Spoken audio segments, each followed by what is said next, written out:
nós não temos caras iguais, portanto não existem vulvas iguais, não existem pênis iguais. Isso não significa nada em termos de performance.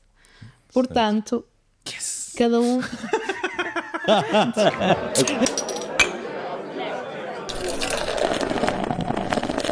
Olá, bem-vindos a mais um episódio de Finos Imperiais. Hoje estamos no mesmo espaço que estamos sempre, não é? O nosso patrocinador master, a Golden Drake Berroso Porto, que nos dá o espaço e as bebidas, que neste caso hoje é a aguinha, que é cedinho e precisamos de hidratar. E hoje temos cá quem? Olha, a nossa convidada de hoje traz um tema que muitos de nós nem imaginam o quão importante é: a saúde pélvica. A Ana é especialista em fisioterapia pélvica, é isso? E vai ajudar-nos hoje a entender melhor esta parte do corpo que muitas vezes só nos lembramos quando dá problemas e quando não temos de vergonha de falar deles. Hoje queremos descobrir como cuidar melhor desta parte, desfazer mitos e até, quem sabe, melhorar o nosso bem-estar geral. Ana, seja bem-vinda. E vou-te fazer uma pergunta: o que é isto de fisioterapia pélvica ou massagem pélvica? Para que é que serve? A fisioterapia pélvica é então a área da fisioterapia que se especializa a tratar ou prevenir disfunções a nível urinário, ginecológico, sexual e defecatório. Ou seja, falamos e tratamos de situações como a incontinência urinária, as perdas de urina, tratamentos pós-oncologia ginecológica, trabalhamos muito com disfunção sexual, com alterações como obstipação, ou seja, isto é um mundo que todos nós não sabemos nada, porque basicamente nascemos e isto acontece de forma automática até surgirem problemas, ou seja, nós por norma estamos anos a contribuir para o problema sem ter consciência dele. Ou seja, vocês são mecânicos do corpo humano. Sim, digamos que sim, não é? Seja, nós não vamos ao mecânico até dar problemas no carro, nós não vamos a um massagista, a um fisioterapeuta pélvico até dar mesmo problemas. Portanto, mas deveríamos. Aqui a questão é mesmo essa, ou seja, por exemplo, de certeza que já ouviram que lá em casa sou obstipado. Mas é de família. Sim. Esta frase existe, não é? Sim. Existe. É de família porque comem todos o mesmo, têm os mesmos hábitos. Claro. E, por norma, o intestino depois vai se comportar aqui de forma muito semelhante. Agora, é normal alguém ser obstipado? Não, claro que não. Isto é um sintoma. Nós não podemos normalizar como normalizamos isto, não é? Por exemplo, vais à casa de banho sempre que tens vontade? Sim, mal é esse. Não, não foi uma boa pergunta para mim. Mas ele está correto. Agora, quantas pessoas é que prendem e só vão quando chegam à casa do trabalho? Sim. Pois é, pessoal que tem o cu com vergonha. Exatamente. É verdade isto é muito verdade. Mas isto é super comum. Super. E eu conheço pessoas que até eu também sou do departamento dele. Eu, para mim, se tiver vontade, eu vou à casa de banho sem problema nenhum. Agora, eu conheço muita gente que está fora de casa às vezes dias, férias, dias, 4, 5 dias. Eu digo, Deus, não sei, meu Deus do céu, nem conseguia comer mais. Mas eu conheço pessoas, por exemplo, vão de férias e imagina, estão uma semana e fazem uma vez, e normalmente até é uma coisa que fazem regularmente em casa, pronto, fazem uma vez durante as férias. Eu, meu Deus do céu, estás de férias, só comes porcarias, que é normal. Não, meu Deus, não dá para compreender. Eu também não compreendo. Respeito, mas não compreendo. É os chamados, não vou dizer outra vez, já tinha dito há bocado, depois com vergonha. Mas como é que funciona? Esta sessão é uma massagem, depende de muitas técnicas. Eu até tinha aqui na pergunta mesmo como é que funciona uma sessão destas. Porque eu imagino, é um tema que não desconheço, pelo menos eu e ele. Não faço ideia, nunca fui a nenhum. Não sei como é que... O que é que acontece? Lá está, a fisioterapia pélvica atua em todas as idades, ou seja, tanto para mulheres como para homens, como para crianças. Todos temos pavimento pélvico, portanto, todos precisamos de cuidar dele. Como é que funciona aqui a consulta de fisioterapia pélvica? Por norma, as pessoas fazem um agendamento, inicia-se sempre por uma conversa, ou seja, eu vou ter que recolher historial clínico, ou seja, perceber quais são os hábitos daquela pessoa, se bebe água, se não bebe, como é que é a alimentação, como é que são as idas à casa de banho, quantas vezes vai à casa de banho, perceber também aqui um bocadinho emocionalmente como é que é a pessoa, se temos ali um impacto recente, por exemplo, perceber também se já teve alguma intervenção cirúrgica e qual é a queixa, porque é que a pessoa veio à minha procura. Eu costumo começar sempre de género, olha, o que é que eu posso ajudar? O que é que eu trouxe cá? E conversarmos, vamos percebendo quais é que são as queixas ou o que é que são sintomas. Lá está, a obstipação. A maior parte das vezes as pessoas não me dizem que são obstipadas. Porque, por exemplo, se eu tenho uma queixa de perda de urina, a pessoa nem sequer me vai falar do intestino. Sou eu que tenho que perguntar. A pessoa tem perda de urina, eu tenho que perguntar à pessoa, olha, mas as perdas de urina surgem quando? Surgem na relação sexual? Surgem no treino? Quando é que acontece? Ou seja, nós temos que explicar à pessoa e educar a pessoa que é tudo na mesma região e, portanto, tudo se relaciona com tudo. Claro. E quando falei aqui das mulheres, mas posso falar aqui no contexto masculino, Ok. não é? Ou seja, se tu tens um homem com uma ejaculação precoce, não é? Tu tens que perceber em que contexto é que isto está a surgir, há quanto tempo. Só com uma parceira, acontece com todas. O que é que lhe está a acontecer? Está a passar por uma fase no trabalho difícil? Ok, porque pode ter ligações emocionais. Ou seja, e depois também perceber, ou seja, já é preciso tu dares tempo à pessoa e tentares entrar aqui um bocadinho, com respeito, como é óbvio, no historial da pessoa, porque lá está, tu estás a mexer com uma zona íntima em que a pessoa não está de toda habituada a falar sobre ela, não é? Nós vamos partir do princípio de já viu alguma vez, está alguma coisa diferente, e a pessoa fica a olhar para mim. Mas tu não achas que, e isto agora é uma pergunta mais, não como o profissional da tua profissão, mas como uma pessoa, como um civil. Certo. Tu não achas que devia ser uma coisa mais leve falar sobre isto? Sem dúvida. E tu chegares a um consultório e falares com uma pessoa e dizes assim, ok, esta pessoa é profissional, eu tenho que me libertar aqui a um ponto de que a pessoa está aqui para me ajudar. Não achas? Assim, começa mal no sentido em que tu vives com pessoas, não é? Familiares, não é? Ou companheiros, digamos assim, e tu não falas com essa pessoa. Ou seja, Era aí que eu queria chegar. eu tenho casos de anorgasmia, ou seja, mulheres que não conseguem atingir um orgasmo, e quando me chegam à consulta, e essa é a queixa que me apresentam, eu tento explorar aqui um bocadinho o contexto relacional. E às vezes questiono, já falou com a pessoa com quem tem relações sexuais sobre isso? Não tenho resposta. Ou seja, Ok. como é que é suposto tu tirares prazer de uma relação sexual com alguém que não sabe que tu estás há não sei quanto tempo a fingir que tens prazeres? Ok. Pois. Não é? Ou seja, nós ainda temos que cultivar, não é? Aqui o falar sobre isto. Tens uma dor de dentes, facilmente chegas a casa e dizes, está-me imenso um dente. Marcar uma consulta para o dentista, exato. É isso, não é? Se estás com uma perda de urina, se tens uma dor na relação sexual, tem que haver esta vontade para falar disto como um sintoma, como outra coisa qualquer.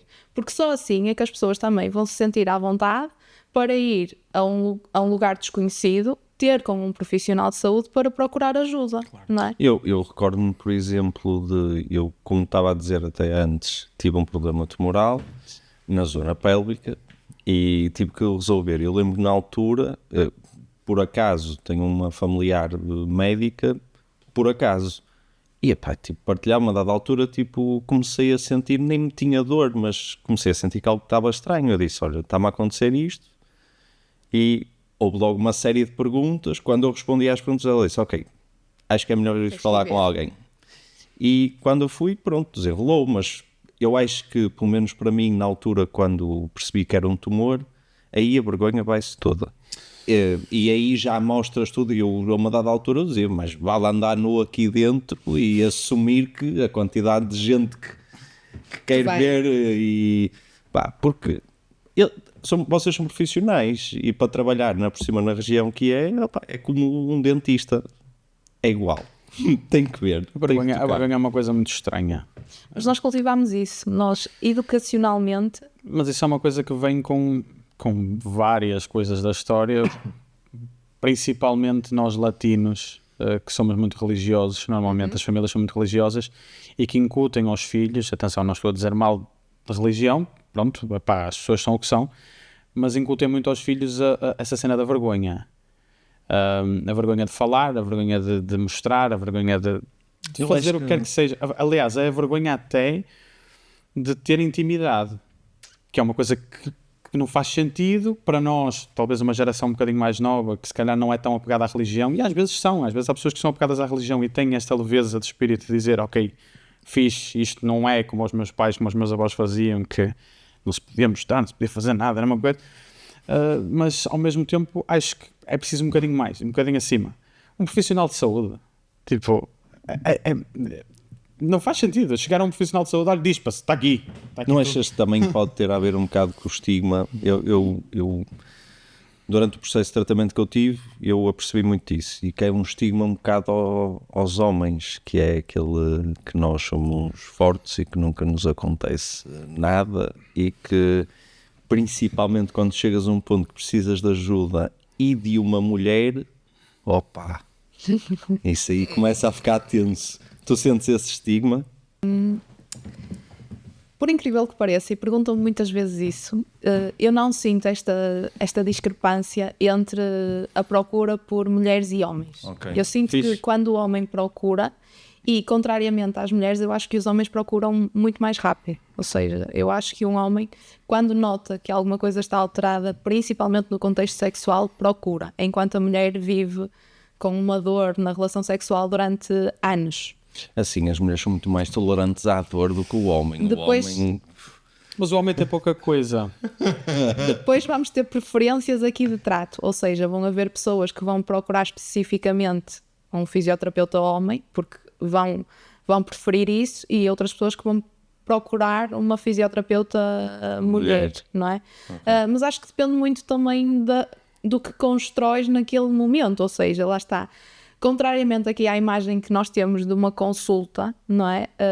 Uma consulta de fisioterapia pélvica, por norma, deve demorar cerca de 1 hora. Ou seja, eu tenho tempo de falar com a pessoa, de perceber como é que é a pessoa. Ou seja, não há aqui este contexto de entre deita-se e dispa-se. Ou seja, há aqui um tempo Claro. para perceber, lá está. E nem tudo é só a região pélvica. Ou seja, eu posso muitas vezes, numa primeira abordagem, não precisar que a pessoa se dispa, ou não precisar de fazer aqui uma avaliação endocavitária logo numa primeira consulta, não é? Porque há muita conversa, muita educação, muita componente muscular que nós temos que atuar para que a pessoa comece a sentir melhorias. Ou seja, eu costumo dar o exemplo da dor na relação sexual, que é o mais fácil para vocês perceberem. Se eu tenho alguém que se queixa, tanto um homem como uma mulher, num contexto sexual de dor pélvica, ou seja, uma mulher que não consegue uma penetração, para que é que eu a vou submeter a um exame endocavitário em que sei que ela vai ter dor? Sim, Não é? ok. E a mesma coisa em relação a um homem. Se eu tenho ali uma dor, eu se calhar não começo por ali. Ou seja, tento desbloquear e trabalhar ali em contexto muscular, em contexto de respiração, em contexto de flexibilidade e mobilidade, para nós conseguirmos que aquela zona vá melhorando, e depois sim, às vezes fazemos a avaliação endocavitária para dar também este conhecimento à pessoa de como é que controla a sua região pélvica, como é que contrai, como é que relaxa, não é? Porque muitas vezes na componente sexual está aqui muito isto de excesso de tensões e zero relaxamento, e isso impacta diretamente aqui o contexto. Mas é engraçado porque há pessoas que passam uma vida inteira com, por exemplo, dores nas relações sexuais e nunca dizem nada a ninguém. Vidas inteiras. E eu estou a associar aqui a uma pessoa que conheço, que não posso sequer dizer, Infelizmente sim. que dizia que era normal. Que até se sentava à mesa e falava com amigas, ou falava com familiares, e dizia, não, mas é normal, tipo, a minha mãe também era assim. O pressuposto é sempre o mesmo. Ou seja, é muito difícil falarmos sobre estes temas, sobre estas áreas. Quando nós falamos, por norma ou por regra, falamos com as nossas pessoas que nos são mais próximas. Muitas vezes as nossas mães, as sogras, não é? Alguma amiga. E aqui a questão é que a maior parte destas mulheres vão ter dor na relação sexual. Portanto, vai surgir o é normal. Mas é assim, vocês são 2 homens. É normal ter dor na relação sexual para um homem? Não. Porque é que sequer se põe a hipótese que para uma mulher é normal? Pois, mas é uma estupidez isso. Eu por acaso tive, sei lá, por força da vida, tive que aprender muita coisa, e uma coisa que eu aprendi que nós não fazemos, que eu acho que é muito útil na nossa vida, é sermos frágeis. E foi uma coisa que eu aprendi que, à força, se calhar tive que ser, que foi seja, acompanhar alguém que durante o processo dela eu tive que demonstrar muita fragilidade e tive que demonstrar o que é que incomodava, o que é que não, como é que numa relação sexual é confortável, como é que não, mas é engraçado que mesmo nessa altura e com essa parceira que tinha, foi muito engraçado porque tu tens que explorar, tens que ser frágil com ela, olha, isto incomoda-me, isto não me incomoda, isto é confortável para mim, isto não é confortável para mim, o que é confortável para ti? Tu dás esta abertura num relacionamento, é super estranho, e lembro-me de ter esse feedback, de dizer isto é muito estranho, nunca me tinha acontecido antes isto, e eu disse, pô, mas isto eu acho que para mim é o normal. Não, porque imagina, porque eu acho que uma das coisas que tu falaste no início, que é o que me mete mais impressão, é as pessoas não comunicarem com o parceiro. Então, quer dizer... Uma coisa é uma coisa estamos a falar pode ser um parceiro mágico. Não é mágico, eu estou a falar... Isso não existe. Não. Nem que seja o contexto. One night stand. Exatamente. Ou seja, nós não somos todos iguais. Exatamente. Nem homens, nem mulheres. Portanto, ok, claro que não vão estar ali a explorar, se calhar, tudo que a pessoa gosta, mas tem que haver o mínimo, não é? Exato. Olha, há padrões. O que é que tu gostas? Como é que funciona melhor contigo? Temos que normalizar falar sobre isto, ou seja, falar sobre sexo, como falar de outros temas, principalmente com as pessoas com quem partilhamos isso. É isso que me mete impressão. Quer dizer, as pessoas veem-se nuas. Percebes? Às vezes não se veem nuas. Pronto, ok, há pessoal que gosta da luz apagada. Não, mas normalmente, pronto, as pessoas veem-se nuas, têm aquela afinidade de olhar e dizer assim, ai que giro, e não sei o quê. E depois não sou capaz de sentar ao jantar e dizer assim, olha, não gostei muito daquilo que tu fizeste. Tipo, isto não custa nada a dizer. E é uma coisa normal. Até eu tenho uma relação de 14 anos e se calhar eu estou aqui a falar de papo cheio, porque se calhar tenho... Ainda bem. Não, porque tenho uma facilidade enorme em falar com a pessoa e dizer, olha, não gostei, olha, gostaste, ou não gostaste, não sei o quê. Também são 14 anos, está uma afinidade diferente. Pronto, se calhar no início também comecei a namorar com ela muito cedo e era muito criança, mas há uma afinidade que me dá essa liberdade. Mas eu não percebo como é que, por exemplo, uma relação de 40, 50 anos, e voltamos ao mesmo que disse há bocado, a pressão religiosa e a pressão social dos anos 60, 70, com pessoas mais velhas, acaba por criar aquela dependência de não posso falar, eu não posso dizer, meu marido, não, ai meu Deus, porque senão depois eu não vou para o céu. E isso cria uma... Ou seja, nós estamos aqui a falar de uma coisa que nem sequer faz parte da tua profissão, mas que tu estás a associar muito a isso. Eu lido com isso diariamente, ou seja, o meu primeiro impacto, não é? É perceber isto, é perceber a pessoa, é perceber quais é que são os valores, quais é que são os limites que eu tenho naquela pessoa, não é? Eu não posso tratar uma disfunção sexual sem perceber... Se quer falar. Se eu vou conseguir tratar, ou seja, se eu tenho uma pessoa que, por limites religiosos, por limites relacionais, é assim... Tu, para teres uma relação sexual com alguém, tens que estar à vontade com essa pessoa. Se tu não conversas com essa pessoa, se tu não comunicas com essa pessoa, o teu corpo vai logo estar muito mais bloqueado. Claro.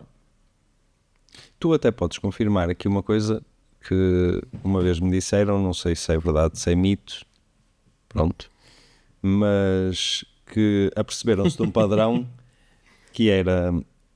ou seja, é um amigo que é médico e ele dizia muitas das vezes que as mulheres que apareciam com muitas infecções urinárias recorrentes, ele reencaminhava para um gabinete psicológico. E eu dizia, porquê?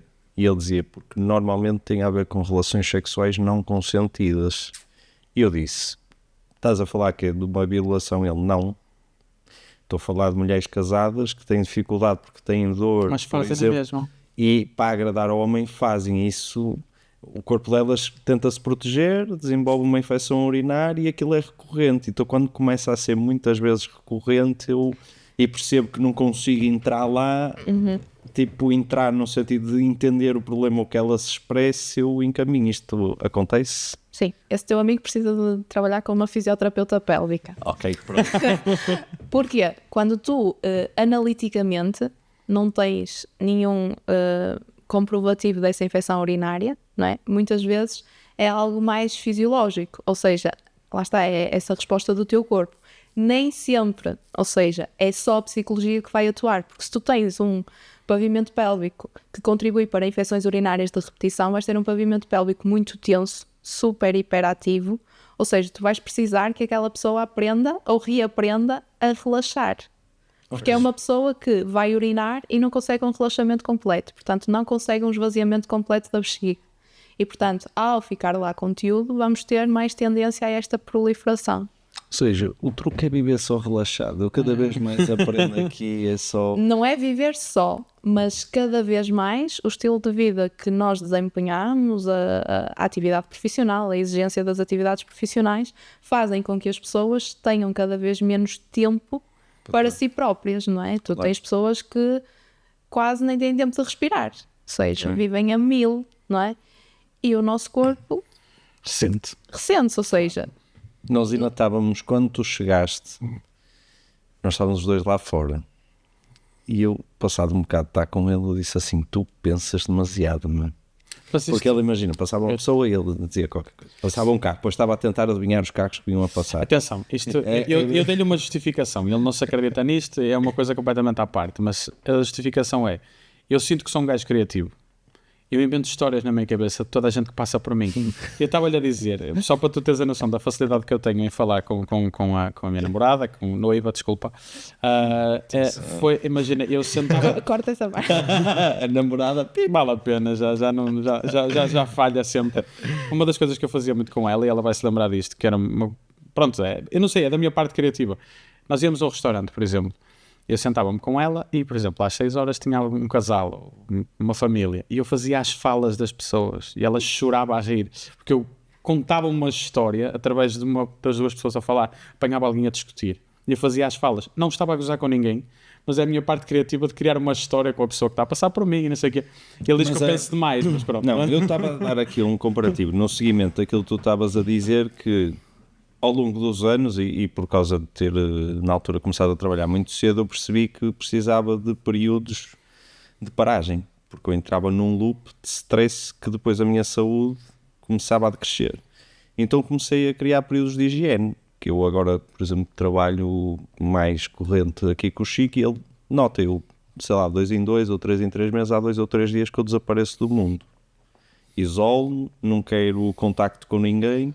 E acho que é só aprender, tipo, lá está, estás contigo mesmo, relaxar, aprender, tipo, a observar o ambiente, a estar no meio da natureza, tudo mais. Essa garrafa para si. Faz um bocado de barulho. Sim. Esta marca branca faz muito barulho. Queres um bocadinho? Já não mesmo então. Tranquilo. Eu ia-te fazer aqui uma pergunta, que é, quais é que achas que são os principais mitos sobre esta técnica que gostarias de esclarecer? Ou se tens. Para além desta parte que nós já falámos da interatividade com a pessoa. Está tantos que é difícil. Ok, então se esse é o problema, foi a pergunta está certa. Eu pensei que estavas à procura. Estou a tentar localizar os que eu sou mais, não é? Ok. As perdas de urina são normais? Nunca são. Ok. Mas, deixa-me pensar. Dor na relação sexual nunca é normal. Não conseguir ter prazer das relações sexuais não é normal, ser obstipado não é normal. E o contrário, é normal? Não. Ter sempre contextos diarreicos, não. Ok. Ok, não é isso. Não é. Eu estava a falar do facto de fazer muitas vezes. O normal, não é? É que o intestino trabalhe diariamente. Agora, não é normal fazer 5 vezes por dia. Ok, tenho que ir ao médico. Consulta não vais fazer hoje. Quer pagar que isto não é... Sei lá, mais questões. Não sei, o que é que vocês ouvem por aí desta... Sei lá, eu ouço tanta coisa. Olha, uma coisa que a mim na altura condenaram foi os homens... o homem tem um estigma gigante, que é não se apalpar a ele mesmo. Certo. Falando aqui na parte dos homens, é bom esse durar muito tempo. Não é? Certo. Já alguém dizia isto. Mas isso não é uma maratona, é um sprint. Só que o sprint tem que ser feito a 2. Não, mas espera aí, eu não percebi aqui, eu não percebi agora, não percebi mesmo. Mas estás a dizer que isso é um mito, ou seja... Para que lado não é normal Ou é normal? É melhor contextualizar este mito. É isso, é que eu Se não dá asneira, se não dá asneira. É assim, já me surgiram casos Certo. de ejaculação prolongada em que a base de sustentação para promover isto foi esta ideia de que Ok. eu, para agradar à minha companheira no ato sexual, tenho que demorar muito tempo a ter a ejaculação. Ok. E isto fez com que, ao longo de anos, desenvolvêssemos aqui uma dificuldade em conseguir ejacular. E isto depois começa a ter um impacto oposto, que é, eu não consigo ter uma ejaculação quando eu quero ter. Ou seja, Ok. estamos a programar aqui relações sexuais, ou seja, isto depois pode ter afetação no dia-a-dia da pessoa, não é? Então, não tem a noite toda, todos os dias. Ou seja, falámos do contexto religioso para as pessoas mais antigas, mais velhas. Agora falamos do contexto, que eu queria falar contigo sobre isso e queria que tocasse neste assunto, que é o contexto da pornografia. Tu Certo. não achas que a pornografia... Não ensina nada a ninguém. Exatamente. Primeiro, é muito visual, não ensina nada a ninguém, é só visual. E uma coisa que faz é criar mitos, e um deles é este. Que acha que aquilo tem que durar o tamanho do... Não se esqueçam que ele vai entregar a pizza ainda. O tamanho do filme ainda tem um bocado de história. Vocês é que passam à frente, ok? E eu acho que as pessoas não têm bem a noção disso, que aquilo está para os homens... Atenção, eu vou dizer isto, se calhar não fica. A pornografia está para os homens como os príncipes da Disney estão para as mulheres. Não existe. Não existe. Não existe. No entanto, é uma análise interessante e que eu faço muitas vezes em consulta com as mulheres, porque trato essencialmente mulheres, que é, não se esqueçam que nós estamos a partir todos do mesmo pressuposto, que é, ninguém nos ensina nada sobre isto. Exatamente. Onde os homens supostamente aprendem, ainda não aconteceu nada, a mulher já está a ter um orgasmo e a gritar loucamente. Sim. Portanto, isto não ensina nada a ninguém. Nada, Se depois as zero. pessoas não têm uma boa comunicação, não têm onde ir buscar informação, como é que é suposto um homem saber, no contexto real, como agradar a uma mulher, ou neste caso à parceira, e vice-versa? Claro. Ou seja, o próprio homem também constrói aqui muito da sua sexualidade com base em mitos. Claro. Ok. Sem dúvida alguma. E às vezes nós temos, ou seja, nós mulheres fomos educadas de forma, às vezes, a ter aqui também uma imagem bastante negativa sobre o contexto sexual masculino. E muitas vezes também não nos pomos do outro lado. Ou seja, eu já atendi muitas mulheres em que até foi o companheiro que falou comigo para apresentar a situação, e depois de resolvermos aquele caso, o que ela partilha comigo é: oh Ana, tu não sabes o quanto o meu companheiro ficou aliviado. E não tem a ver com a melhoria da sexualidade daquele casal. Foi o peso que lhe saiu de cima, do género, não sou eu que estou a fazer errado. Ok. Porque também, às vezes é interessante também ter o casal na consulta para otimizar isto. Ou seja, muitas mulheres também vão à procura de tratamento não por elas próprias, mas por causa do companheiro. Eu tenho amigos que chegaram a falar comigo na altura que acontecia coisas engraçadas, que era engraçadas, que não tem muita piada, não é? Mas, por exemplo, com as parceiras, que sentiam, por exemplo, a parceira que estava a fazer um esforço, ou mesmo ele, ontem não me apetecia nada, eu disse, porque é que tu não dizes? Porque nem todos os dias vai estar mais cansado, ou não sei o quê, não é? Ele disse, mas já há uns dias que não fazia, não sei o quê, depois também não quero. Eu disse, está bem, mas... Quer dizer, um gajo quando não quer trabalhar toma mais 3 cafés na empresa. Um gajo quando não lhe apetece cozinhar manda vir o Uber Eats. E isto? Não tenho que fazer porque senão ainda acham que eu sou alguma coisa. Porque depois tem este estigma. Se eu não fizer, É porque... a pessoa vai dizer que eu agora já não quero, já não gosto, já não sinto atraente. Calma. É o escalado de problemas. É o talvez overthinking. por esta falta Mas pelos mitos que estão ou que existem na cabeça das pessoas, tanto homens como mulheres, em que o homem tem que estar sempre pronto a toda a hora e tem que querer sempre. Sim. O homem tem que querer sempre. Sim. Não, isto é comum. Isto é comum. Mandaste-me pôr mitos, eu acho que é um básico. Isto é um mito este é comum. básico. Sim, isto é um mito comum. Da mesma forma em que a mulher, se gostar e se for ela que tem mais interesse naquela relação e se for ela que quiser explorar mais o contexto sexual, mas de onde é que tu vens? Aliás, há uma frase que eu adoro esta semana. Que bicho é este? Que é? E desconfias. Mas desconfia. Porque é engraçado. Em vez de aproveitar. O homem, exato. Não, É um bocado isso. não, e depois há logo aquele. Não, mas é leva logo com o desconfuso. selo que é. Ui, esta é ninfomaníaca. Não. Leva logo com o selo. Ou então, Logo. que eu acho que ainda é pior, que é, pá, se ela é assim... Onde é que ela andou? Exato, é A logo. quilometragem Eu está esta grande. semana com 2 clientes ouvi esta. Clientes a conversarem, que é uma frase que eu ouço. Eu trabalho num mundo mais ligado com homens, pronto, e Cerveja. sim. É. E eu lembro-me que eles estavam a dizer um ao outro, pá, aquela conversa de circunstância, não sei o quê, minha mulher, não sei o quê, pá, ó, eu queria ver se ontem tinha festa, pá, não tive, isto não é quando um homem quer, é quando elas querem e quando deixam e não sei o quê. Eu digo assim, pá, porque é que tu se calhar não percebes já ali tipo um problema, ou porque é que ela não quis, porque às vezes pode ser uma dor que ela está-se a sentir Portanto, tu desconfortável. estás só mais gordo.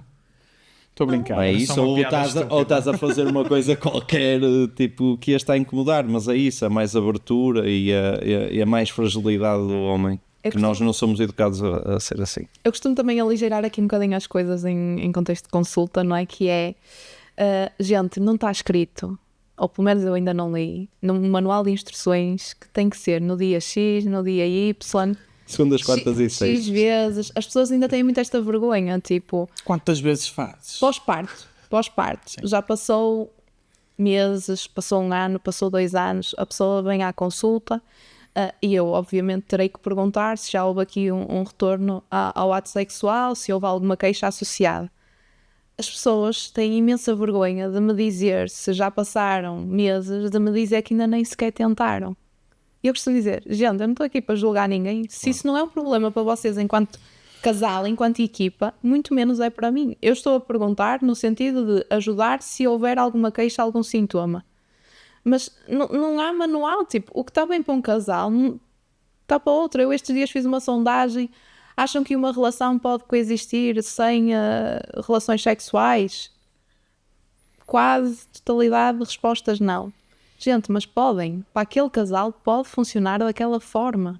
E chegas a uma determinada idade que vais ter que lidar com, vais ter que viver assim. Basta que com mais problemas, não é? Efetivamente. Não, tu chegas a Não, não é isso. Efetivamente, há certas coisas que tu não vais conseguir fazer. Percebes? Acho eu, não sei, nunca cheguei a essa idade. Vou de lá chegar um dia, não é? Estás a olhar para mim, mas eu também ainda não cheguei. Está bem, pronto, mas nós somos quase todos da mesma idade, Sim. portanto é normal. Agora, a idade, mas deves ter clientes. Mas um tópico giro, que é como é que nós falamos com sexualidade na terceira idade? Como é que nós mantemos Sim, sim. a sexualidade? É engraçado porque nós falámos sobre isto com a Joana, que esteve cá. Não é a Joana que tu conheces, é a Joana que é médica. E ela trabalha muito com a parte da dor. E tu estás a falar de muita coisa que ela fala e estás a acrescentar pontos espetaculares ao que ela tinha dito. Porque ela faz a acupuntura, não é? Sim, E também ajuda certas pessoas com estas mas ela situações. especializou-se mais em E sexologia. ela falou na terceira idade. E por acaso estou bem interessado o que é que tu vais dizer. Não, lá está. Nós não somos educados, não é? Para isso. E as pessoas não têm muita procura neste sentido. Ou seja, eu tenho mulheres de 40, 50 anos a procurarem em que não estão a conseguir, por exemplo, após um tratamento oncológico, manter relações sexuais com o companheiro por dor e já se sentem com vergonha de me dizer eu tenho 40 anos e quero manter a minha vida sexual ativa, tenho um casamento, já se sentem com vergonha do género. Por eu ter passado por um processo oncológico é como se isto não fosse importante. E sinto que os profissionais de saúde desvalorizam muito este contexto. Sim. E eu às vezes fico a pensar, se esta pessoa com 40 anos já se sentiu assim, como é que se vai sentir uma pessoa de 60 ou de 70? Exato. Como já me chegou. Mas tu estás-me a dizer uma coisa super interessante que é, por exemplo, uma pessoa é operada ao coração porque fuma muito. Quantas pessoas são operadas ao coração e fumam muito, passado uns meses não voltam a fumar porque gostam e porque é um prazer que elas têm? E quer dizer, só para a pessoa ter um problema oncológico já acha que isso tem que eliminar. Isso não é uma coisa, outra coisa, não faz sentido. É tudo a mesma coisa. Tu tens os prazeres da vida, certo? Do que tu quiseres, como é óbvio que há um que te faz mal. Eu estou a falar aqui o exemplo do fumar, que é efetivamente uma coisa que te faz mal, mas a outra parte tu vais eliminar porque tiveste um problema. Porque mesmo na área da saúde, não é? Para falarmos deste tema, nós temos que tirar muita formação fora o standard. Pois. E temos que ter aqui interesse e à vontade para também vir falar sobre estes temas. E muitas vezes eu costumo dizer que é a terra de ninguém, não é? Tu tens uma mulher que teve um processo oncológico a nível ginecológico, não é? E se ela não pergunta, não tem ali nenhum médico que pare muitas vezes para Tenha uma pensar e para realidade. falar com ela sobre isso. E isso, numa idade de 40, de 50, Sim. ainda provavelmente vamos ter aqui muitos anos de vida pela frente e devemos cada vez mais preocupar-nos com a sexualidade até mais tarde, não é? As pessoas, por exemplo, mais velhas que eu atendo, se calhar até me dizem que não têm uma sexualidade ativa porque no pós-menopausa começaram a ter dor e, portanto, as coisas foram descambando a partir daí. Mas nós, enquanto profissionais de saúde, estamos a falhar. Porque assim, nós temos recursos e meios para ajudar estas pessoas. Temos que as encaminhar para profissionais que as vão conseguir ajudar. Temos que medicar de acordo à sintomatologia para conseguir ajudar. Mas nós temos que ter em cima da mesa a situação de, ok, esta pessoa pode querer manter a sua sexualidade até ao final da vida. Claro, sim. E faz parte. E é um sinal de saúde. E temos que considerar isso dessa O meu forma. pai fez-me com 58 anos. Isso ainda não é terceira idade. Não é, efetivamente, não é. Ou já é. Mas cada vez vão haver gravidezes mais tardias, tendo em conta a Aliás, No situação. nosso contexto. Mas sim, agora, sim. achas que a educação social, ou seja, a nossa educação social durante ao longo dos anos, não é? E neste momento nós temos profissionais de saúde que já têm 60, 50, 60 anos e que vêm de uma época em que falar sobre isso era esquisito. Achas que isso faz com que as ajudas não cheguem às pessoas por causa disso? Porque os médicos dizem, não vou estar a falar sobre isso a essa pessoa que isto é um assunto tabu. Sem dúvida. Ou seja, uma das coisas que me disseram uma vez numa formação e que me impactou muito foi, antes de tratares alguém, trata-te primeiro a ti, no sentido de explora os teus limites. Vai ver sites, vai ver o mais hardcore que pode existir, porque tu não podes julgar ninguém, portanto, tu não podes levar os teus limites para a consulta. Eu não sei o que é que a pessoa me vai dizer, o que é que a pessoa pratica, em que é que a pessoa tem ajuda, não é? E eu também tenho os meus padrões, não é? E os meus limites, digamos assim. E isto é muito difícil. Eu vou dar um exemplo muito simples, mas é mesmo difícil, que é, quando estás a trabalhar com grávidas, tens muita tendência a cair no erro de achar que é o pai da criança. E tu não sabes se tem o pai da criança. Tu já não podes perguntar àquela pessoa assim, porque se aquela pessoa veio à tua consulta, não é? Tu não conheces a história, mas tu não podes assumir que é uma relação heterossexual. Mas nós crescemos Com este formatação. com este input, ou seja, é quase automático, é um esforço também de nós profissionais de nos prezarmos e aprendermos a falar sobre o tema e a moldar aqui um bocadinho as nossas ideias, não é? Eu não posso dar um comentário de se alguém se queixa que tem uma perda de urina, é normal, isso passa com o tempo.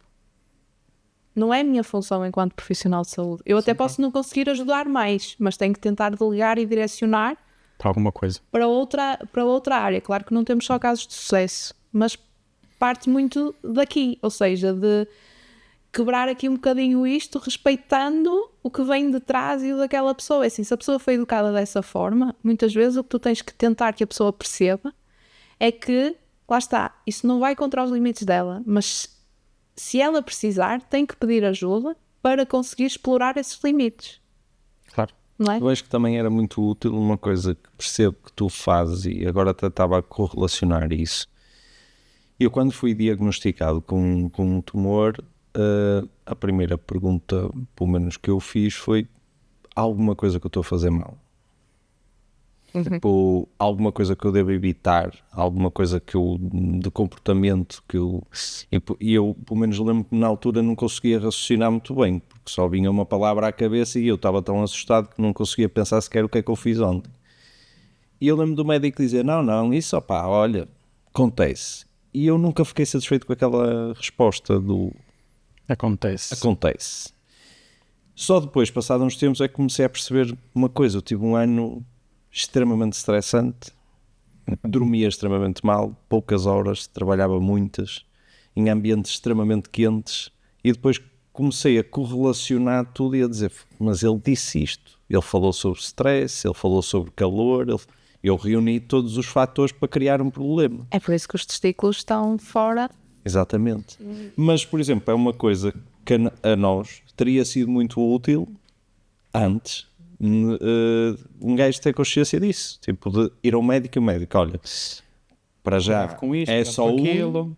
mas tens de ter cuidado com isto, com este padrão, se calhar seres mais descontraído, praticar, opá, nem que seja aquele padrão normal, que é come bem, Bebe faz água, exercício faz físico e bebe água. Pronto. Nem que seja só as 3 recomendações que toda a gente sabe, mas que ninguém faz. Pronto. Mas relaxares mais um bocado. É verdade. É verdade, toda a gente diz, come saudável, bebe água e faz exercício. Quem é que faz as 3? Eu bebo água. Pronto. Está lá. Mas começámos muito por aí. Nós, quando falamos em saúde pélvica, volto ao que disse no início, nós começámos por aí. Tentamos perceber como é que são os hábitos de alimentação, como é que é a hidratação, porque tem tudo a ver com isso, não é? Tu não podes ter um intestino a funcionar corretamente, Claro. não podes ter uma bexiga a funcionar corretamente, não podes ter uma componente ginecológica a funcionar corretamente se o básico não for bem feito. Claro. Mas isso é com tudo. Olha, Depois evolui a partir mas daí. é extremamente engraçado porque nós já tivemos aqui montes de convidados a falar sobre diversas situações e todos eles falam sobre isto, que é, se não tiveres as bases, depois as coisas correm mal. Nós falámos com o Lameiro na Certo. altura, e o Lameiro chamou-me a razão de uma coisa. Nós falámos contigo do Lameiro antes. O Lameiro é, como é que se diz? Fisiculturista, e ele abertamente diz que toma esteroides anabolizantes. E ele diz que tem que ter um cuidado com a saúde imenso e não sei o quê, e ele diz assim, mas os riscos que eu corro para mim, com a alimentação que eu tenho, são os mesmos riscos que tu corres, apontando para mim, o facto de tu não fazeres exercício, seres excesso de peso e não sei o quê. Eu corro tantos riscos como tu, só que tu estás normalizado na sociedade, eu não. E eu fiquei assustado com aquilo, e olhei e disse assim, este gajo tem razão, caralho, porque eu só como não tenho uma alimentação correta e bebo pouca água, pouco exercício, estou a pagar o ginásio, que é como eles gostam é de gajos como eu, pago o ginásio, sou patrocinador do depois vou apitar isto, que é para ninguém saber onde é que eu ando, que senão andam-me a seguir na rua e eu não quero. E o Lameiro diz, e ao contrário do que tu fazes, eu faço exatamente o contrário, só que depois tomo esteroides anabolizantes, já sou um monstro. É fantástico esta dualidade. Tu achas que a saúde pélvica, e estamos aqui a correlacionar já com outras coisas, de que forma é que consegue afetar outras áreas do corpo? Tipo postura, digestão, respiração, achas que influencia? Há uma conexão direta? Completamente. Ok. Tu tens que olhar para a pessoa. Ok. E nós já temos padrões. Ou seja, se tens uma pessoa que dorme mal, que é estressada e ansiosa, que não faz exercício, aquele pavimento pélvico vai estar alterado em consequência de tudo isto. Vai ser um pavimento pélvico que à partida terá muito menos mobilidade, relaxamento não existe ali às vezes há anos, e isto vai ter um impacto nas componentes que já fomos Eu falar. dou-te um exemplo, pelo menos a minha aconteceu-me durante muito tempo. Eu retirei o testículo e durante meses doía-me no testículo que eu não tinha. Isso é muito normal, até nos amputados. E eu depois, eu bastava só pensar, bem, está-te a doer o quê? Não tens? E ok, passava logo. Eu dizia, ok, pronto. Mas há pessoas que não conseguem. É as phantom pains, desculpa lá dizer em inglês, que tu não gostas, mas as phantom pains acontecem muito e depois há pessoas especializadas para tratar isso. Pessoas que são amputadas, não têm um braço e dói-lhes o braço, mas dói-lhes dores absurdas. As pessoas têm que tomar medicamentos para não doer uma Mas coisa. é A dor engraçado. está na tua cabeça. Claro, É como a são questão sinais. Aqui, é como a questão aqui do orgasmo. É tudo igual. Tudo de cabeça. Ou seja, é preciso que a pessoa compreenda como as coisas funcionam. Eu costumo dizer muitas vezes que quando as pessoas em consulta, quando vêm ter comigo enquanto fisioterapeuta pélvica, nós vamos trabalhar para criar na tua cabeça a gavetinha do teu corpo que é esta zona. Porque se eu te disser dobra e estica um braço, é automático. Claro. Se eu te disser contrai o teu pavimento pélvico, Ok, como é que eu faço isso? e às vezes eu estou a fazer o exame por palpação, não aconteceu nada. Foi não, Ana, não senti nada, eu fiz alguma coisa. A pessoa está às cegas. E depois transfiram isto para, ok, vamos ter uma criança, a criança vai atravessar a nossa região pélvica, onde, como, por onde, Ok. e depois corre tudo menos bem, não é? Ou seja, é preciso informar as pessoas sobre isto. Não é? Como é que nós, tipo... Eu doeu-me só de pensar. Atenção, Que é uma coisa que não até sei se vocês sabem, mas eu sou um homem e doeu-me a mim. Que é uma coisa que eu ia aqui relacionar, que era em relação às emoções e aos traumas. Tu achas que vou chamar a massagem pélvica, ajuda neste processo de libertação de emoções reprimidas? Sem dúvida, sem dúvida. Ou seja, tu vais-te conhecer melhor e vais conhecer uma região do teu corpo que se calhar negligenciaste durante anos. E vais perceber que muitas situações tu próprio te estás a autossabotar. Ok. Se houverem aqui situações traumáticas que necessitem também de uma ajuda de outras áreas, não é? Nomeadamente eu trabalho muitas vezes com psicologia, com sexologia, não é? Porque às vezes está tão enraizado que precisamos de ir lá ao fundo e organizar tudo isso. Ou seja, eu vou tratar muito o físico, não é? Mas eu preciso que o psicológico acompanhe, sem dúvida alguma, não é? E muitas vezes, nós quando falamos em trauma, as pessoas associam logo a violações. Não é isto. Ou seja, também é isto, mas é tão simples quanto uma criança que fez xixi nas cuecas na altura do desfralde e impactou para a vida toda. Ok. Se um desfralde corre menos bem, por exemplo, não é? Porque nós ainda temos muito aquela ideia de é o adulto que vai fazer o desfralde. E não é isto. Ou seja, o desfralde acontece como maturação daquela criança. Aquela criança começa a sentir e a ler o próprio corpo e a perceber que tem que esvaziar a bexiga e o intestino. E nós temos que lhe permitir isso. Não é? Nós não podemos educar aquela criança de olha, vamos sair daqui, vai à casa de banho, porque senão vais-me pedir durante a viagem para ir à casa de banho. Ok. Não é? Isto não existe, não é?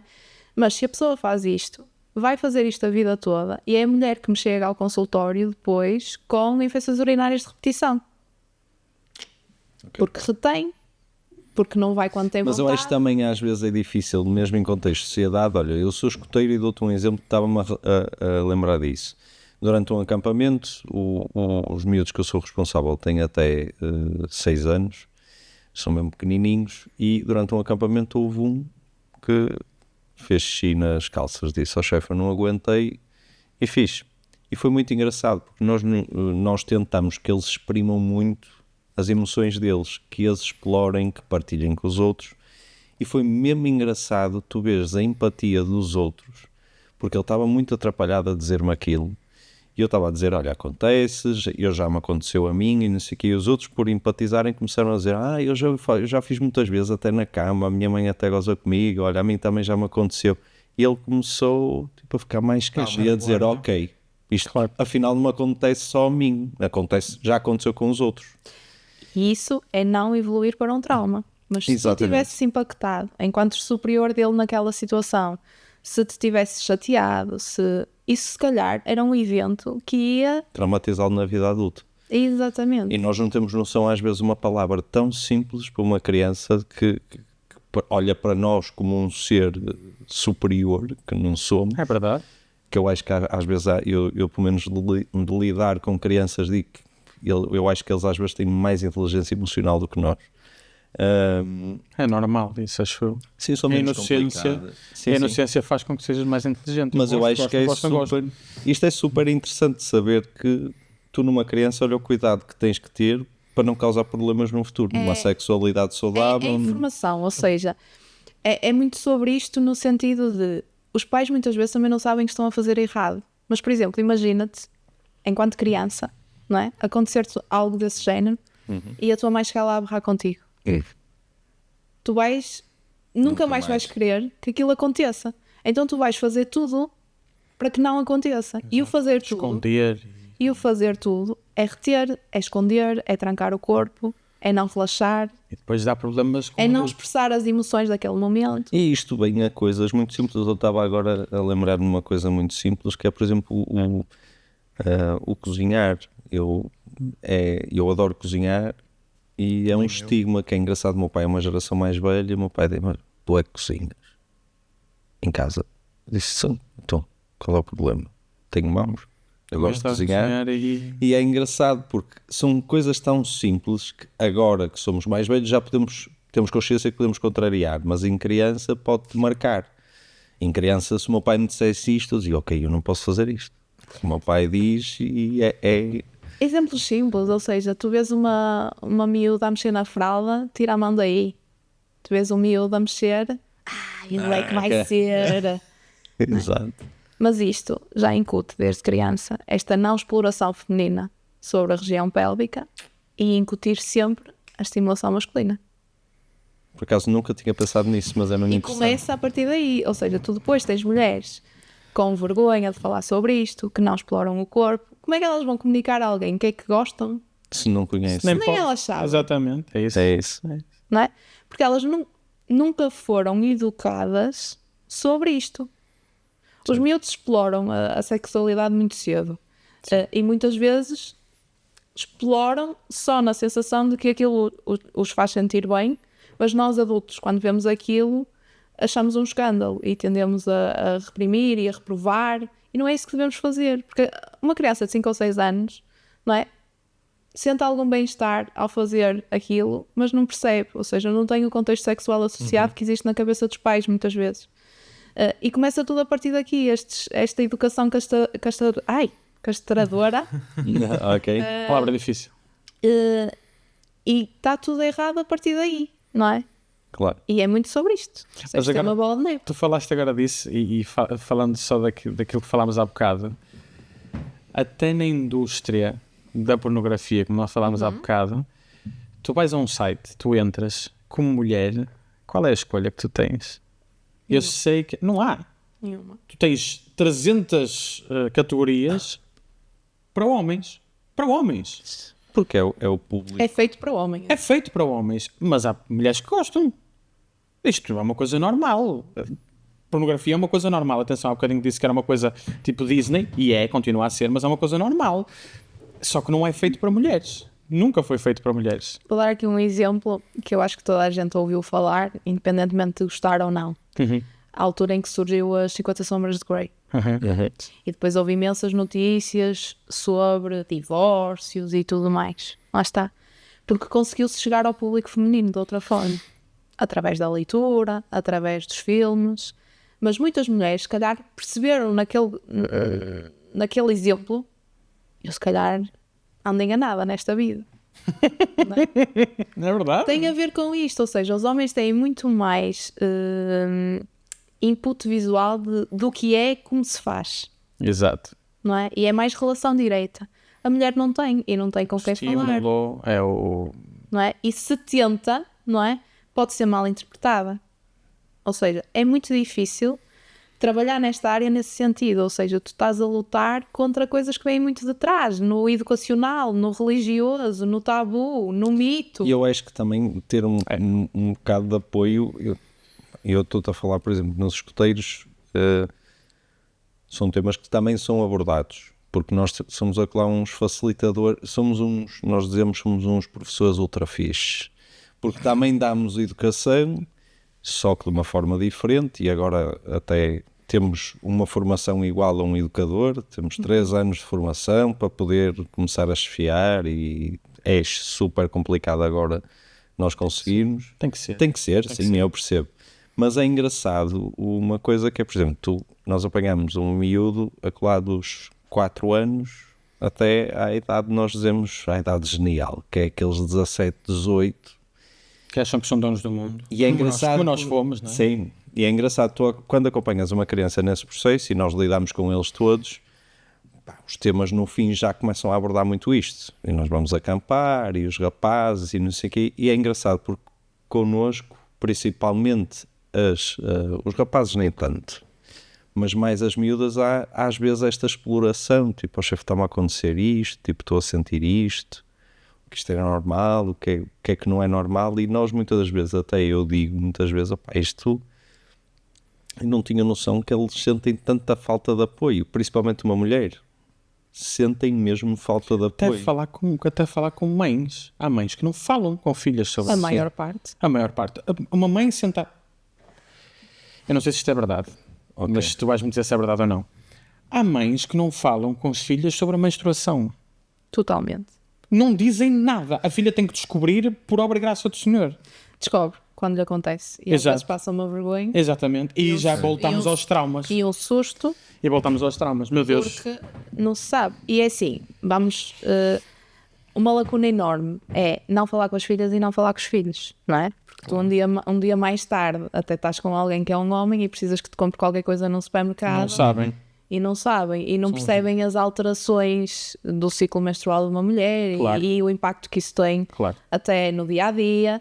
Ou seja, é preciso falar deste tema porque é algo normal. Como normal, exato. O ciclo menstrual existe, a menstruação existe, é preciso normalizar as diferenças sobre isso. E o que é que não é normal? Ter dores menstruais ao ponto de não conseguir ir à escola, ao ponto de não conseguir ir trabalhar. Mas lá está, é educacional, é preciso falar-se sobre as coisas e não escondê-las. E Até à idade certa. Muitas vezes não existe idade certa. Exato. em normalizar, eu tinha, por exemplo, um primo que tinha imensa vergonha de ir comprar preservativos e não conseguia, então éramos nós os mais velhos que comprávamos e eu dizia, não pá, tens que ir e pedir, mas depois as pessoas ficam a olhar e eu disse, mas Então tens que normal. chegar lá, pousar e dizer assim: ó, para mim. Não é? Se fores assim com este intuito, atenção, eu estou a arranjar aqui Sim. uma maneira dele, Mas eu dele percebo, dizer, eu ok, percebo. fixe.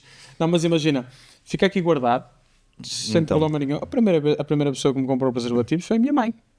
olha, Excelente. grande Porquê? senhora. Porque eu tenho uma facilidade enorme em falar com a minha mãe, sempre tive, eu e a minha irmã, falámos tudo com a minha mãe, e foi o facto disso acontecer que eu chegar à minha mãe, olha, eu tenho um bocado de vergonha, e ela, está bem, eu compro, não tem problema. Está bem, está feito. Porquê? Porque havia esta facilidade e esta conversa que tem que se ter. E eu sou um privilegiado nisso, eu tenho perfeita noção, eu e a minha irmã somos um privilegiado nisso, com a minha mãe. Portanto, acho que é uma coisa que devia ser comum e para mim achava que era uma coisa comum e pelos bichos não é. E eu queria te fazer uma pergunta, Força. desculpa, antes que é, tu sabes que a educação sexual nos países nórdicos é completamente diferente da nossa. Completamente diferente. Eu não tenho bem a noção de como é que é. Tenho algumas luzes, mas sei que é muito mais liberal. Tu achas que faz alguma diferença, ou seja, as crianças serem ensinadas desde cedo o que é que são as coisas? Porque acho que a educação sexual é a partir do primeiro ano. Achas que faz alguma diferença em termos de traumas, em termos de educação? Toda a diferença. Toda. Porque há uns anos atrás, eu não sei ao certo o que é que hoje em dia está a ser dado nas escolas, não é? Mas da minha geração, não é? Dos anos 90, o que é que nós aprendemos na escola? A usar preservativo por Como a causa banana. das doenças sexualmente transmissíveis. E como Não existe outro mundo além disto, não é? Sim. Não existe o contexto de prazer, não existe o contexto de saúde associada à sexualidade. E muitas vezes as pessoas pensam, e quando digo as pessoas, e às vezes lido com professores e o que eles me dizem sobre a educação sexual nas escolas é que eles precisam de levar profissionais às escolas que saibam falar sobre isso, porque eles não têm informação sobre isso, não é? Podem convidar a Ana. Mas o que é que acontece aqui? Os pais opõem-se, porque os pais não compreendem que eu estar informada é eu tomar decisões melhores para a minha vida. Ou Educacional. seja, o fruto proibido é sempre o mais apetecido. Ou seja, se a criança não percebe, vai ter muito mais tendência a fazer aqui uma exploração inadequada sozinha, exato. do tema, nomeadamente com recurso à pornografia e tudo mais. Ou seja, parte aqui um bocadinho tanto de casa, não é? De dar esta educação e sem dúvida alguma que se os miúdos crescerem com educação sexual, vai existir muito menos disfunções pélvicas e vai existir muito mais conhecimento sobre isto, ou seja, vamos detectar patologia oncológica muito mais cedo, porque tem que se tornar normal, não é? Falar aqui da situação de palpar os testículos como palpar a mama, não é? Ou seja, Claro. estas ações de formação, não é? E Saúde. e de informação vão ser melhor para a saúde de todos. Claro. Fiquei absorvido nesta resposta. Foi porque foi uma resposta bem dada. Isto foi uma Exato. chapada de luva branca ao sistema educacional. Foi efetivamente, porque é preocupante. É. Porque eu lembro-me, Tu lembras-te das aulas de educação sexual, que era eles pegavam numa Eu banana. acho que não tive. Tu lembras-te no colégio? Eu tive. Eu não Tu tive. tiveste no final, mas eu não tive. Eles pegavam e diziam assim: está aqui uma banana e depois vocês fazem assim. Usem sempre, não sei o que mais. Um gajo ficava a olhar para aqui e dizia assim: olha que calor, pá. Convidaram um gajo para vir aqui para meter um preservativo numa banana.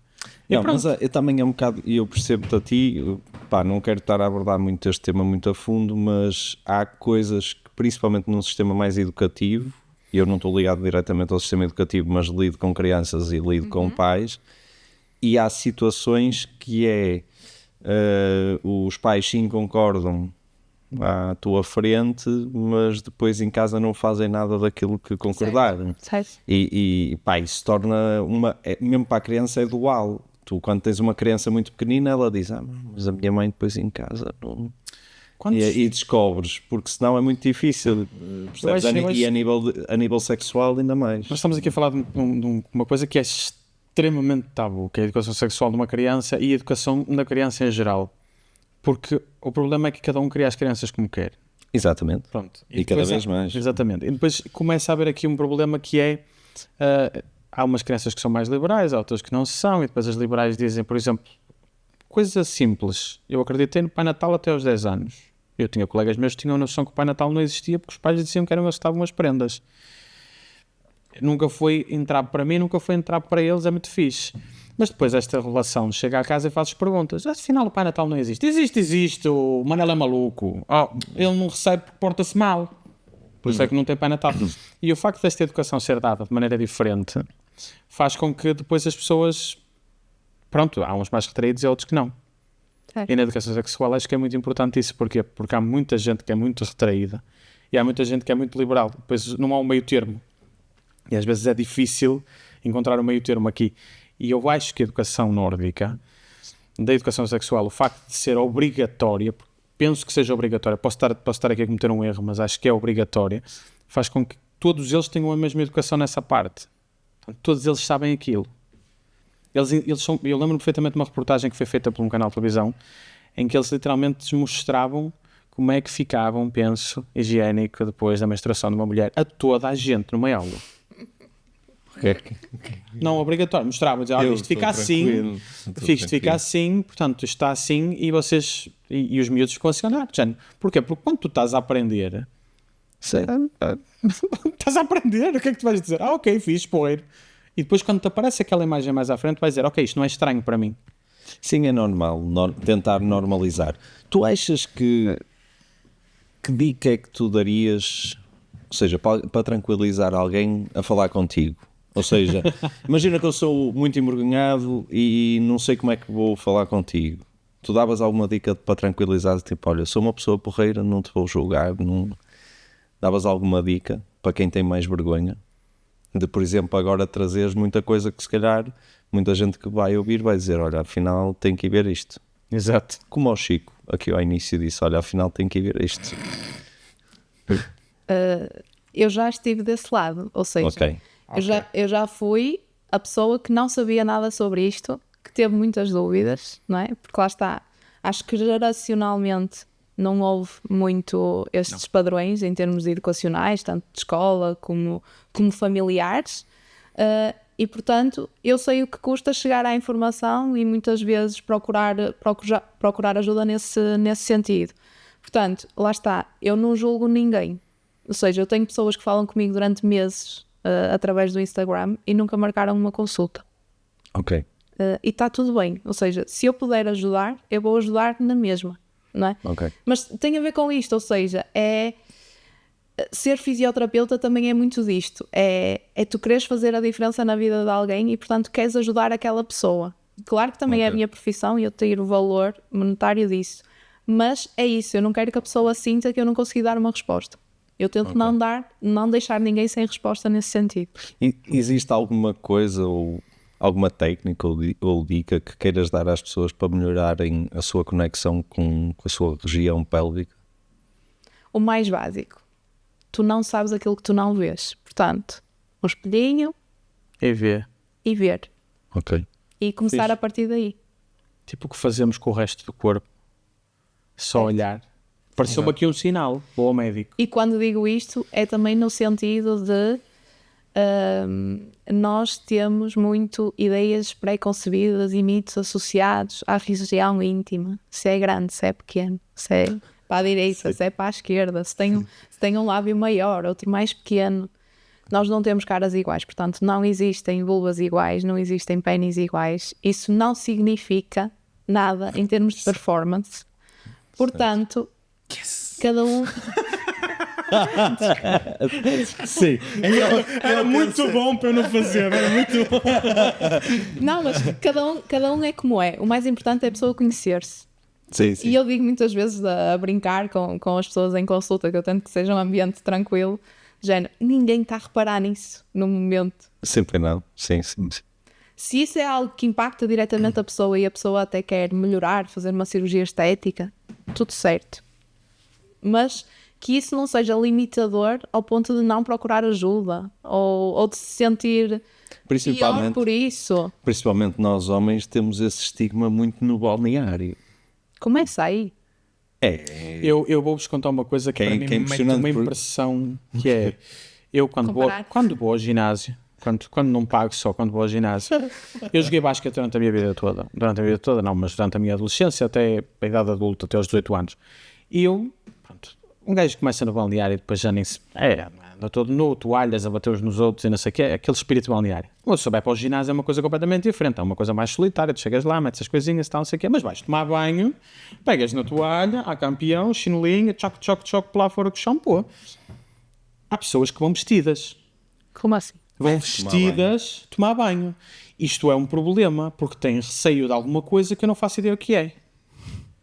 Eu juro-te que isto acontece. E não é só homens, porque a minha namorada noiva, diz-me que nas mulheres é igual. Vão vestidas, vão de cuecas e chegam lá e vestem as cuecas, depois limpam-se e vestem outra vez para virem vestidas. Nós aqui, não, eu acho que o sentido, e agora olhando àquilo que tu disseste... Isto é uma crítica. É isso, porque é uma questão. Ou seja, é alguém que está a precisar, certamente tem ali um trauma qualquer e que tem que lidar com ele. Pá, e é engraçado porque connosco acontece os opostos. Há quem vá vestido e há quem mete assim, parece que vai tocar guitarra, mete assim o pé em cima para se limpar, para mostrar. Pronto, isso também acontece muito. É a vergonha que sempre nos educaram sobre a região íntima. Sempre, durante uma vida inteira. E surge muitas vezes por comparações, por comentários. Atenção que os balneários são muito giros, como eu te disse, mas os balneários, principalmente assim, futebol, basquete, essas coisas, também são muito cáusticos, com muita gente. O que tu podes fazer é relevar as cenas, mas tu tens que ser um bocadinho forte de cabeça para... Eu sempre fui gordo, desculpa, sempre fui gordo. Eu era o gordo, não é? No balneário. E eu sempre relevei isso, sempre estive bem com isso, sempre lidei bem com isso, mas ao mesmo tempo pode haver coisas que eu ouvia que eu dizia, isto não é muito fixe.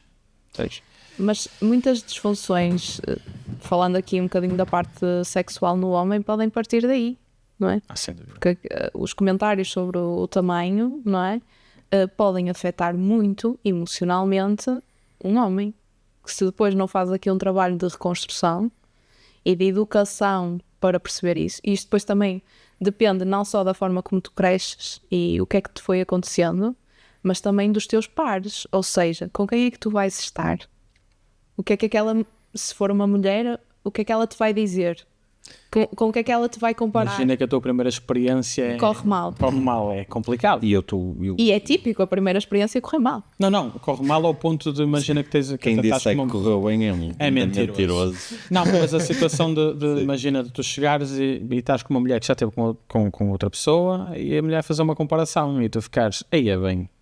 Eu estava-me a referir a esse tipo de exemplos. Às vezes nós fazemos isto de forma inconsciente, mas aquilo pode ter um impacto brutal. Certo. Como é que um homem, não é, que sempre foi julgado no balneário, vamos imaginar... Depois chega lá e acontece-lhe isso. Por causa do tamanho, não é? E depois está com alguém, na cabeça daquele homem vai estar aquilo. Ele tem que ir, vai estar aqui. Ele tem que ir de t-shirt. Tem que ir de t-shirt e dizer, é pequenina mas é trabalhadora. Senão não... tem que ir com aquele ego no máximo, estás a ver? Que assim aquilo corre bem. Estou a brincar, como é óbvio. Não, pá.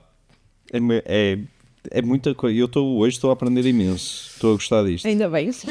Não, é verdade. Sério, porque é engraçado, porque nós viemos cegas, efetivamente. Nós fazemos uma pesquisa prévia, como é óbvio, que é para te fazer as perguntas, que senão isto também era um bocado chato, mas nós viemos um bocado às cegas para perceber mesmo isto como um convidado, ou seja, como uma pessoa que está a ver.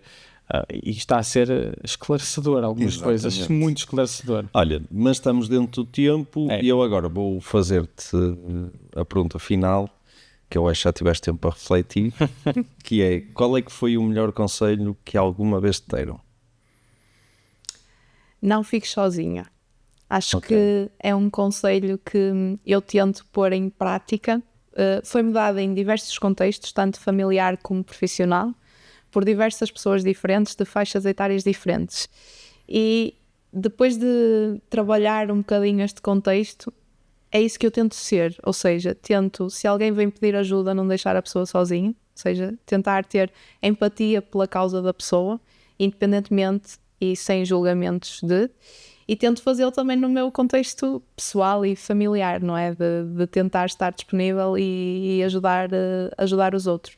E eu acho que em saúde pélvica isto é muito comum, ou seja, as pessoas sentem-se sozinhas, sentem que só está a acontecer a elas, sentem que só elas é que têm aquele problema.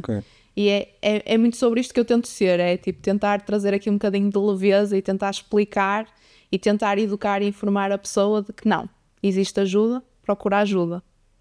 Acho que é um bocadinho. É incrível, não é um bom conselho, principalmente na fase em que estamos, cada vez as pessoas ficam mais solitárias, não só... Sim, porque ter informação, ou seja, ter informação não é saber e não é compreendê-la, muitas vezes. Eu acho que entramos numa fase, eu pelo menos pessoalmente, que sou o velho do Restelo, que tive que aprender a mexer no Instagram agora há 1 ano para cá. 8 meses. 8 meses. Pronto, tive que começar a aprender a ver como é que aquilo funcionava. E eu digo, opa, é assustador porque eu ouço, e não a título de crítica, é uma coisa que está a acontecer. A sociedade de alguma forma está a evoluir para isto. E é um trabalho para muita gente. Exatamente. Mas eu reconheço as ferramentas úteis que aquela ferramenta tem, porque, olha, conheci-te melhor, tu consegues ajudar pessoas, eu já consegui encontrar coisas úteis, ou seja, acho que é uma ferramenta, mas está-se a tornar um pouco mais do que uma ferramenta para a maioria das pessoas e a esquecermos que é só uma ferramenta.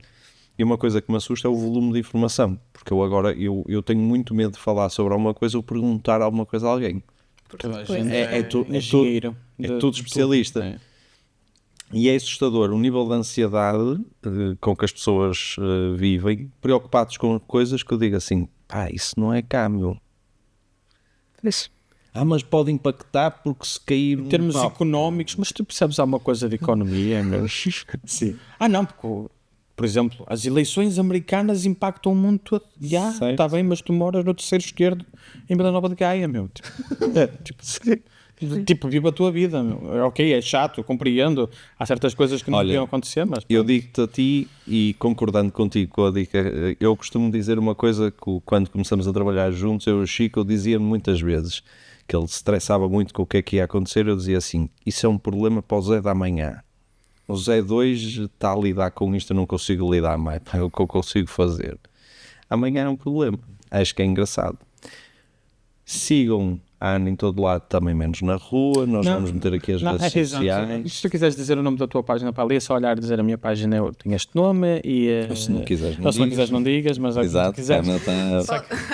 É eu olhar para a câmara. Olha, juro que não morde. Podem seguir-me em anafernandes.ft e o meu contexto lá é sempre educar e informar para a saúde pélvica. Ok, fixe. Porreiro. Quanto a nós, sigam-nos em todo lado, menos na rua, Facebook, Instagram, TikTok, estava-me a falhar. Como foi banido nos Estados Unidos, estava-me a falhar. E não sabias, para não? E YouTube e Spotify. certo. E é tudo. É tudo. E obrigada. Para aí, antes disso, o que é que eu ia dizer? Eu ia dizer qualquer coisa. Cena do subscrever. É verdade. Pessoal, subscrevam. Mais de, continua 90%. Acima de 70%. 70% de vocês não subscrevem. As nossas, depois nós passamos fome. Não o Chico. O Chico ainda tem margem. Mas... Eu ganhei uma aposta com o Sporting no outro dia. Então ainda tenho... Não, mas subscrevam, sigam-nos. É importante para nós terem feedback. Se tiverem algumas pessoas que queiram recomendar, já sabem que nós estamos sempre disponíveis. Se conhecerem alguém que seja interessante a vir aqui ao podcast, estejam abertos a recomendar. É isso. Tá? Está tudo. Tchau, Pessoal, então. Tchau, Vamos abrir dizemos tchau aquela para câmara ali. pequenina. Tchau, tchau. Tchau.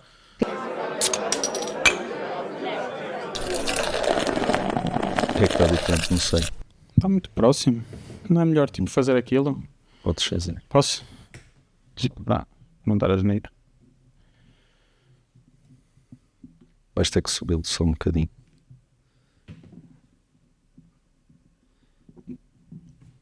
Eu ia fazer uma piada. Falta de prática. Eu sei, Zé. Deixa lá.